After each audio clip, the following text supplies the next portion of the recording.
안녕하십니까. 책 읽어주는 시인 봉하창입니다. 생각만 하여도 미각이 깨어나는 작고 노란 과실 살구입니다. 여러분 기억 속의 살구는 어떤 인연인가요? 이명희 수필가의 살구를 따라가 보겠습니다.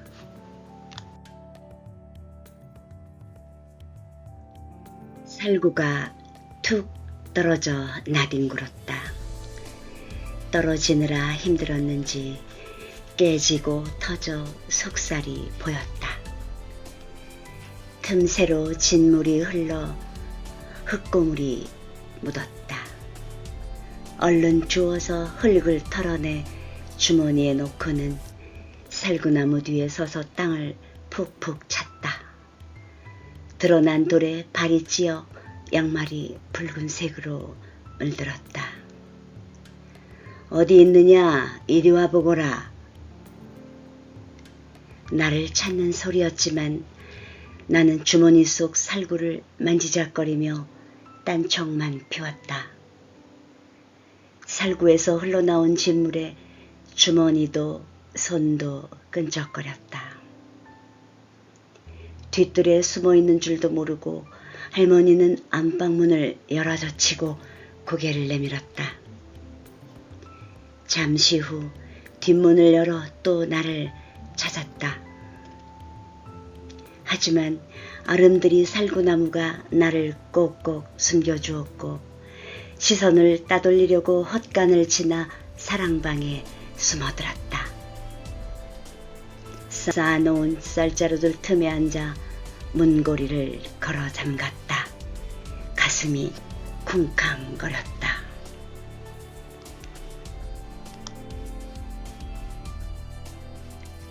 할머니는 내가 어디에 숨어 있는지 다 알고 있었다. 안방으로 건너와서 인사하라는 목소리가 점점 더 크게 들렸다. 몸에서 열이 오르는 것 같았다. 주먹을 꽉 쥐었다. 주머니 속 살구가 뭉개졌다.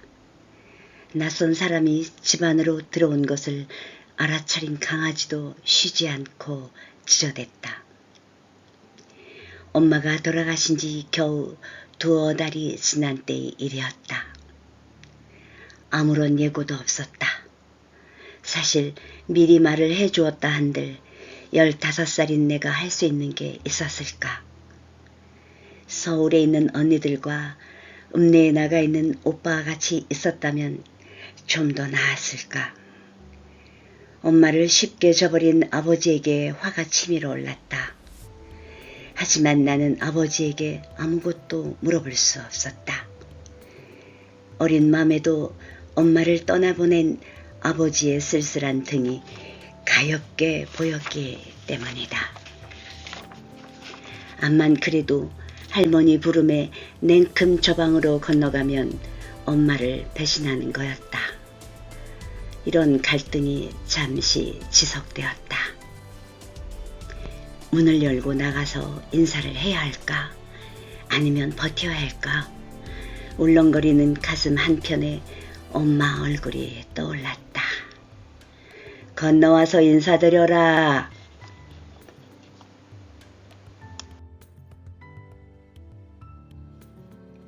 잡고 있던 문고리를 풀고 빠끔히 문을 열었다.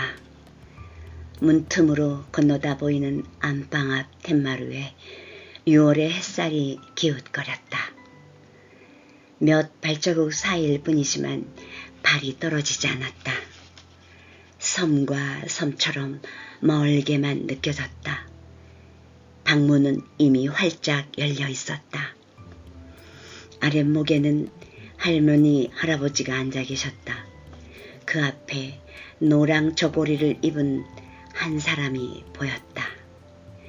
공손히 일어나더니 두 손을 쥐마프게 모으고는 할머니, 할아버지에게 큰 절을 올렸다. 노랑나비 한 마리가 안방으로 날아들어 팔랑거리는 것 같았다. 할머니가 계속해서 나를 불렀다. 나는 엄마라고 부르지 않을 거라고 다짐했다. 아버지의 아내로만 대할 작정이었다.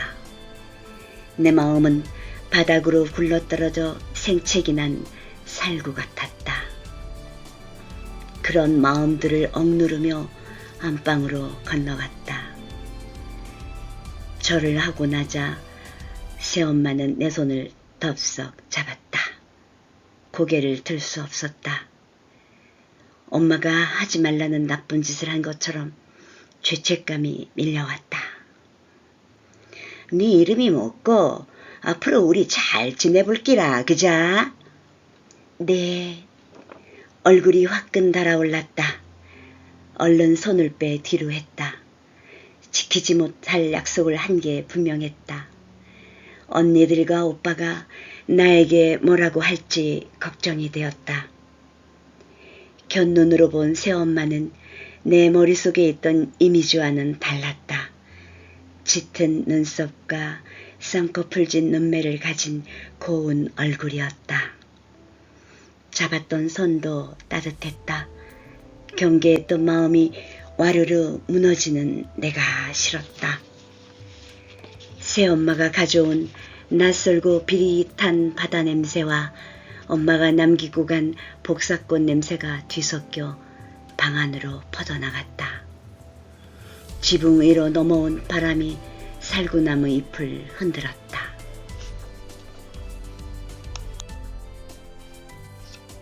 새엄마는 경상도 섬에서 살았으며 두고 온 아이는 없다고 했다.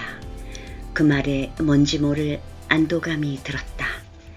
그러면서 아무 연고도 없는 우리 동네에 아버지만 바라고 온 새엄마가 떠날까봐 두려웠다. 윗마을에 새엄마로 왔다던 어떤 여자도 얼마 되지 않아 마을을 떠났다는 소문이 떠돌았다. 잠깐이지만 무언가로부터 또 버려지고 분리될지 모른다는 불안감에 휩싸였다. 나의 기우였을까? 그 후 새엄마는 엄마의 손길이 비켜 있었던 마당 가장자리에 올망졸망 곽꽃을 심었다. 뜰 아래는 돌나물이 납작 엎드려 있고 채송화와 봉선화가 서로 눈을 맞추었다. 새엄마는 작고 여린 불꽃을 좋아했다. 갓난아이를 돌보듯 꽃잎을 어루만지며 대화를 하기도 했다. 마당은 어느새 꽃밭이 되어갔다. 나도 가족 앨범을 펼쳐 보이며 사진에 담긴 우리 가족들의 이야기를 하나씩 들려주었다. 엄마에 대한 죄책감, 아버지에 대한 원망보다는 잘 지내보자고 내 손을 잡은 새엄마에게 말하고 싶지 않은 비밀을 들킨 듯 부끄러워졌다. 이듬해 봄, 살구꽃이 진 자리에 다시 살구가 열렸다. 크고 잘 익은 살구 하나가 장독대를 맞고 내 발 앞으로 굴러왔다. 생채기도 없이 발그레했다. 매일 비질을 하고 멍석을 깔아놓은 새엄마 덕분이었다. 누가 볼까 옷의 먼지를 닦아내고는 노랑 저고리를 입고 온 새엄마에게 다가가 살구를 내밀었다.